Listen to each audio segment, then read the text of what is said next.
3, 2, 1, štart.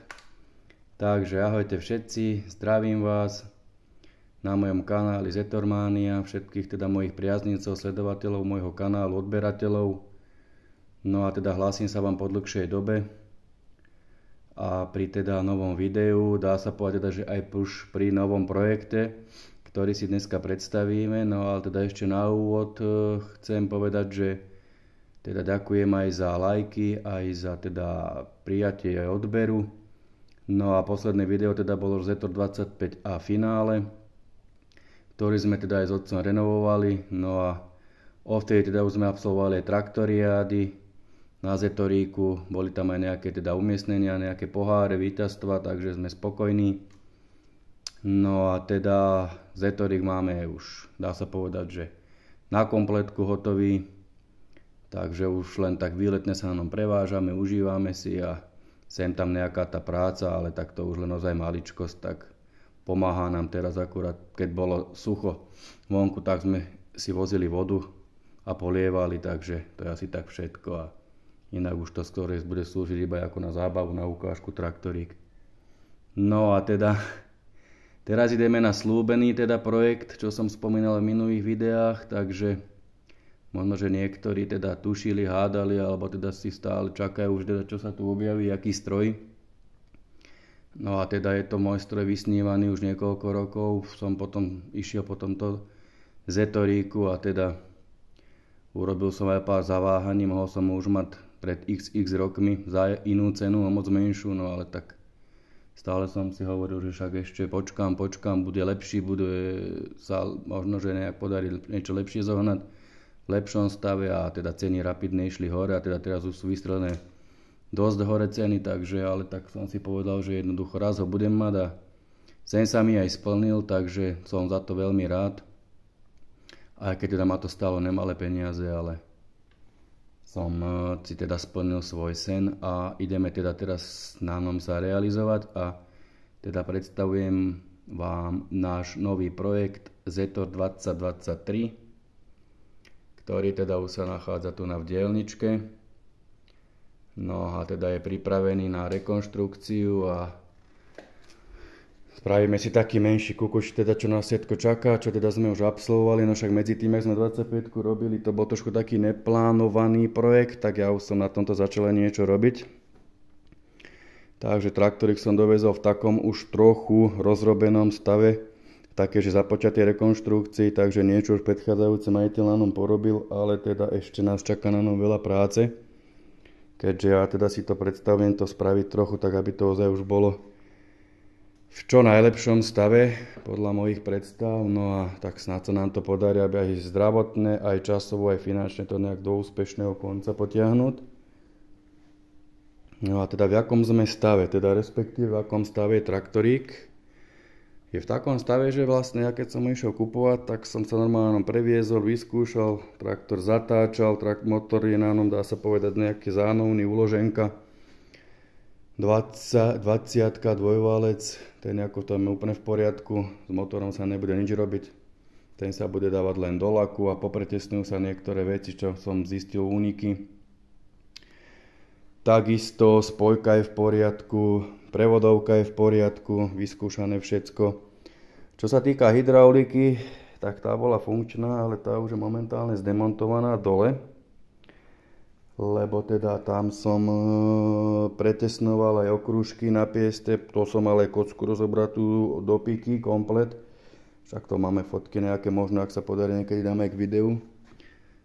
A tu na teda už máme tú našu hydrauliku, no tak tá mi dala asi tak týždeň práce, zháňania, rozmýšľania, dokumentácia, neviem čo všetkého možného. Porady, teda aj s jedným kamošom môjim, ktorý takýto traktorík renovoval. A teda hovorím, stále má to veľa úsilia, ale tak myslím, že je to spravené tak, ako by to malo byť, aby to fungovalo, čo sa týka aj hydrauliky, teda aj ramena, dvíhanie, všetko to je pretesnené z druhej strany, neviem, ako by som to, nedá sa mi to teraz takto na rýchlo s tým telefónom, ale proste je to zrepasované, tak, ako by to malo byť. Takže už sa potom len založí do traktora, malo by to všetko fachčiť. No a teda čo sa týka tuna, predchádzajúci majiteľ k nákupu tohoto pásáka dostal teda aj, kupoval to údajne od nejakého staršieho pána, ktorý mal vinicu. A on teda mal k tomu aj nové záberové kola tieto dozadu, ktoré už tu teda predchádzajúci majiteľ nahodil. Plus aj na podvozku už bolo niečo teda robené. Má to aj originál takto manžety na obidvoch stranách, tak jak to má byť. A teda podvozok už je trochu, dá sa povedať, zrepasovaný. Sú tu nové porobené čapy. Ale tak či takto budem rozoberať všetko. Lebo som tam zistil ešte nejaké malé nedostatky, ktoré ja chcem odstrániť. A samozrejme aj pri lakovaní. To treba jednoducho všetko rozobrať. To sa nedá takto v kuse striekať. To je totálna blbosť. No a takže to si ešte všetko ja prejdem. Plus teda smerové spojky by mali byť všetko že očistené, však ono zatáčalo to, ale teda som zistil, sú tu aj nové pásy na brzdy. Čo sa týka tohoto vnútra, to je všetko vyzerá byť v poriadku. Ale teda ešte budem aj tak potom to kontrolovať po tom predchádzajúcom majiteľovi, lebo tu na trošku bol únik oleja. Som zistil, takže tam pravdepodobne neviem, či vymenili guferu, alebo pri nasádzaní možno strhli tú pružinku, uvidíme. Jednoducho to pôjde všetko ešte rozobrať. No, takto je to z druhej strany. Potom, čo sa týka kapotáže, je k tomu komplet kapota, originál, tak ako má byť na Zetor 2023. Vpredu z výrezmi pre svetla, to nejaký klampiar mu robil predchádzajúcemu majiteľovi. Si to dal vyrobiť, je to upravované z kabiny, teda z kapoty, myslím, že z 30-kovej. Ale to vôbec nevadí, lebo to tam sedí, všetko tak, jak to má byť. Teraz som akurát, predvčerom som robil tento držiak na svetla ešte. Dopredu, to som dopasovával, takže mám to už zhodené. Ďalej, čo som teda už ja na tom robil, zohnal som originál chladič, lebo ten tu nebol originál. Takýto tu má byť originál chladič, ten mám po repase. Originál výfuk som spravil, tak ako by mal byť. Žiadne, že dohora, ale takto dole by mal byť výfuk spodom. Tam, kde je na traktore náprava, tak tu je tlmič. Takto a takto ide potom do boku. No, takže čo sa týka pásov, tie sú v dobrom stave. Není sú lopatky zodratené, ako aj vo vnútri tie valčeky, to je všetko v poriadku. Takže to je v pohode. Takisto nádrž je v dobrom stave, neobitá, zachovala, takže to je v poriadku. Tu už som vyrábal toto nové premostenie cez blatníky.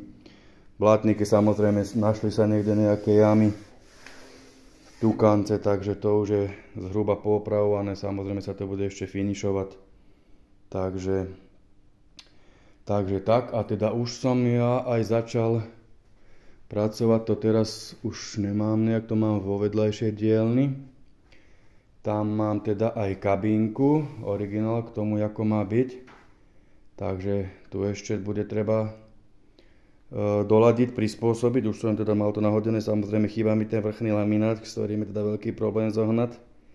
Uvidím, nejaký pán ich vyrába, len teda čaká, že bude mať viacej na výrobu, takže slúbil mi, že jeden by potom aj mne sa ušiel. Takže to ešte čakáme, to uvidíme. No a tam máme teda kapotu, blatníky, tú kabinku tu mám vo vedľajšej dielni. A teda hovorím teraz, ďalšie čo sa bude robiť, sa ide teda to porozeberať a popretesnovať veci, kde boli úniky oleja, povymieňať ešte niečo, čo sa mi nebude zdať. Plus teda tie podvozky ešte trošku popozerať, doladiť nejaké veci, no a potom pôjdeme s čistením, samozrejme striekanie a veci podobné. No a ešte čo tu môžem ukázať, teda mám aj originál svetla potom. K tomu som zohnal takéto, čo pôjdu potom dole do tých výrezov, tam máme hak. A teda čo ešte pikoška a čo som rád, tak sa mi podarilo, však takýto katalóg náhradných dielov sa dá kúpiť na internete, je to kópia. Ale teda mne sa podarilo, teda tatinovi nášmu sa podarilo zohnať aj takýto originál. Je to Zetor Agrostroj Prostieho Zetor 2023, takúto knižečku, ktorá je originálom. A tu sú vlastne zoznam náhradných dielov na tento pásak. A je to tu aj teda pooznačované, že čo aj ako. Takže to je už tiež taká trošku vzácna vec. Potom tu máme kópiu vlastne tohoto.